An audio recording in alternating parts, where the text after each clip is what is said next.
Represent ചെയ്യട്ടെ. ഏറ്റവും അദ്ദേഹത്തിന് ഇത്രയും തമാശ പറയാൻ കഴിവില്ലായിരുന്നെങ്കിൽ രോഗം അദ്ദേഹത്തെ തിന്നാണ്. ഇതിപ്പോ തമാശ രോഗത്തെ തിന്നു.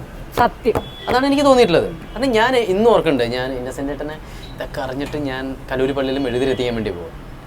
അപ്പൊ ഞാൻ ഇന്നസെന്റ് ഏട്ടാ എന്താടാ ഞാൻ അങ്ങനെ പിച്ച്. അപ്പൊ ഞാൻ വളരെ സോഫ്റ്റ് ആയിട്ട്, കാരണം ഒരു അസുഖമുള്ള ഒരാളെയാണല്ലോ വിളിക്കുന്നത്, തീർച്ചയായിട്ടും. എന്താ ഇന്നസെന്റ് ഏട്ടാ എങ്ങനെയുണ്ട്, നീ ഇപ്പൊ എങ്ങടാ പോണേ? ഞാൻ പറഞ്ഞു എവിടെയുണ്ട്? ഞാൻ പറഞ്ഞു ഞാൻ എറണാകുളത്ത്, ഞാൻ പള്ളിയിലേക്ക് പോവാണ് ഇന്നസെന്റ് ഏട്ടാ. എനിക്കൊക്കെ ഒരു കാര്യം നിന്റെ അടുത്ത് പറയാനുള്ളൂ. പറയും. അമ്മ എന്ന് പറയുന്ന സംഘടന നമ്മളൊക്കെയുള്ള സംഘടന അല്ലേ? അതിൽ നിന്ന് നീയൊന്നൊരു 5 പൈസ പോലും എടുക്കരുത്. ഇല്ല ഇന്നസെന്റ്, എടുത്താൽ എൻ്റെ പോലെയാവും അവസ്ഥ എന്ന്. അതായത് മൂപ്പര് അതിൽ നിന്ന് കാശ് അടിച്ചു മാറ്റിയിട്ട് ദൈവം അത് ശിക്ഷിച്ചതാണെന്നുള്ള രീതിയിലൊക്കെ. ഇങ്ങനെ എല്ലാത്തിനും തമാശയായിട്ട് കാണാൻ പറ്റുക എന്ന് പറയുന്നത് ഏറ്റവും വലിയ കാര്യമല്ലേ?